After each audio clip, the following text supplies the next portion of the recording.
हर machine को जब हम नया खरीदते हैं उसमें एक बुक होता है, वो जो मैनुअल बुक। अगर उस मशीन के बारे में हमें कुछ पता नहीं होता तो हम उस बुक से हेल्प लेते हैं। लेकिन इस मशीन को जब हम घर लेके आते हैं, मसलन बच्चे को, लेकिन उसकी मैनुअल बुक को पढ़ने के लिए हमारे पास टाइम नहीं है, तो इससे इतने बड़े बड़े गंभीर मसाइल जन्म लेते हैं कि 2-3 टर्म्स में मैं बयान करूं कि सबसे बड़ा जो मसला है सेग्रीगेशन का। सेग्रीगेशन का मतलब है कि एक बहुत ठोस किस्म की बेगानगी। पीछे जो टाइटल लिखा हुआ है कि तालीम की अहमियत हमारे माशरे में क्या है। तालीम की अहमियत से पहले मैं खुद इस चीज पे बिलीव नहीं करता कि किसी पेचीदा मसले का हल हम शॉर्टकट में ढूंढें। मतलब टिकटॉक से अगर मुझे सबसे ज्यादा मसला है तो इसी बात का मसला है कि 15 सेकंड में हम कोई मैसेज कन्वे नहीं कर सकते, या 2 मिनट में या 1 मिनट में कोई भी पेचीदा मसले का हल हम नहीं कर सकते। ये इम्पॉसिबल है, साइंटिफिकली ये साबित हो चुका है। तो ये जो पेचीदा मशीन है जो हर घर में अवेलेबल है, लेकिन मैनुअल बुक पढ़ने की कोई किसी को परवाह नहीं है। अब उस किताब में ये लिखा हुआ है कि ये जो बच्चे हैं सबसे पिसा हुआ तबका यही है। हजारों लाखों साल से सबसे ज्यादा जिस तबके पे जुल्म होता है वो है बच्चे। क्यों? क्योंकि ना वो कोई यूनियन बना सकते हैं, न कोई तंजीम साजी कर सकते हैं, न इनकी कोई पार्टी है, न ये मुस्तकबिल में बना सकेगी। तो हमारे यहाँ मतलब कि फीमेल्स पे जब जुल्म होता है तो फिर फीमेल्स जाके अपना कोई तंजीम साजी करते हैं। किसी कोई भी पिसा हुआ तबका हो, कुछ वक्त गुजरने के बाद जब उन्होंने महसूस किया कि जुल्म हद से गुजर गया, फिर किसी न किसी तरीके से कलेक्टिवली कोई यूनियन बनाकर उस मसले का हल ढूंढने की कोशिश करते हैं। लेकिन बच्चों की अप्रोच में कभी हो ही नहीं सकता। क्यों?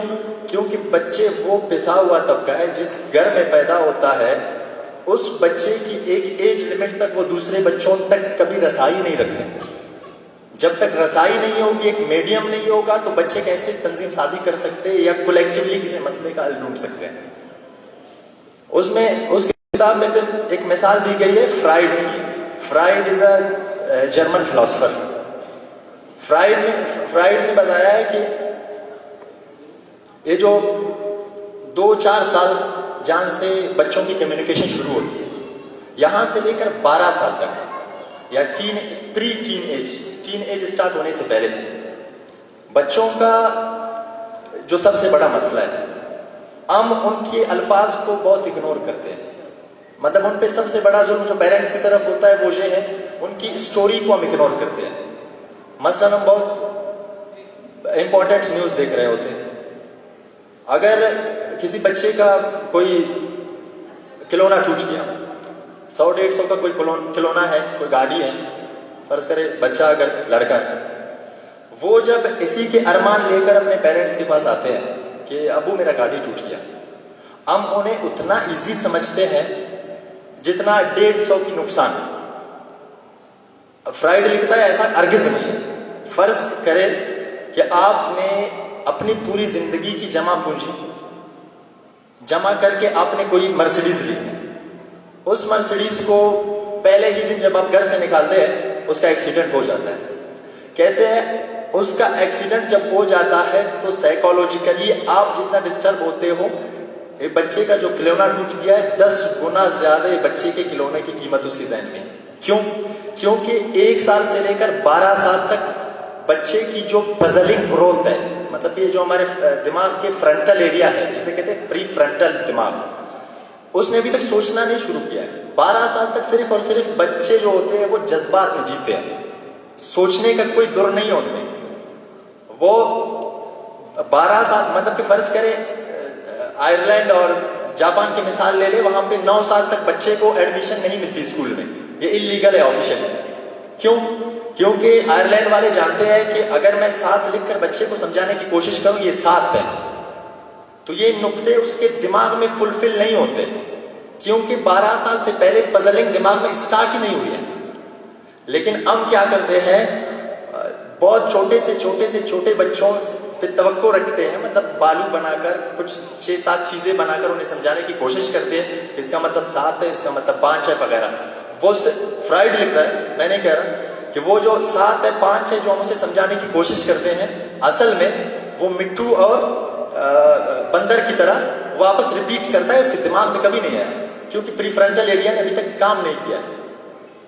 तो यही रिक्वेस्ट करते हैं वकार अहमद साहब अपनी किताब में कि बच्चों की जो छोटी सी एहसासात होते हैं, अपने आप से इतने सेग्रीगेट ना करें बच्चों को, बच्चों की सुने, बच्चों की जज्बात की कदर ज्यादा से ज्यादा करें, क्योंकि बच्चों के पास प्रीफ्रंटल दिमाग है नहीं। बच्चों से क्लोज रहे, बच्चों की जो स्टोरी टेलिंग का जो मेथड उसने बताया है उसको सुने।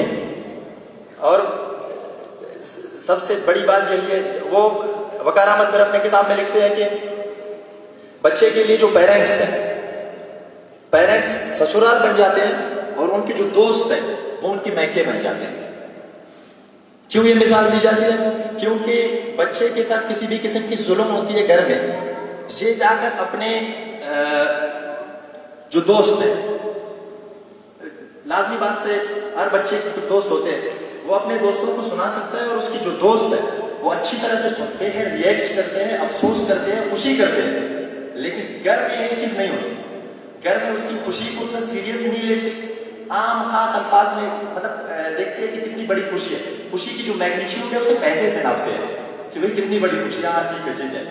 और उसकी गम की जो मैग्नीट्यूड है फिर खिलौने से नापते हैं, खिलौना है फिर वापस आपके लिए ले लेंगे।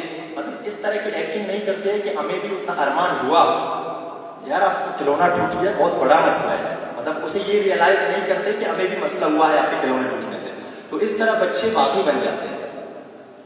बच्चे जब बागी बन जाते हैं फिर वो अपने मन के करते हैं, फिर वो अपने दोस्तों से जो सुनते हैं वहां पे ही तंजीम साजी करेंगे, वहां मतलब एक नया तरीका ढूंढकर, एक नया साइकोलॉजिकल पाथ लेकर वो उसी पैटर्न पे ही जाएंगे, आपको सुनेंगे ही नहीं। और फिर कुछ साल बाद फिर आप गिला शिकवा वगैरह करते हैं कि हमारे बच्चे नासाले हो गए, एक आम खास सटर है। तो बच्चों को ज्यादा से ज्यादा, वकार अहमद साहब अपनी किताब में लिखते हैं, अगर कोई भी बच्चा 400 सवालात से कम करता है 12 घंटे में, बाद में सब चीज में जब शामिल होंगे तो सबसे ज्यादा वो आपको टाइम देगा। और आपको जब टाइम देगा तो शायद आप अपने पैटर्न पे जो आपने सीखा है, एक तजुर्बे से गुजरे हो, तो उसी तरीके से आप उसे हैंडल कर सकते हैं। और बच्चों से सवाल करने की जो आदत है कभी भी छीनना नहीं चाहिए, और बच्चों को ये जो थिंकिंग है इसकी आज़ादी मिलनी चाहिए।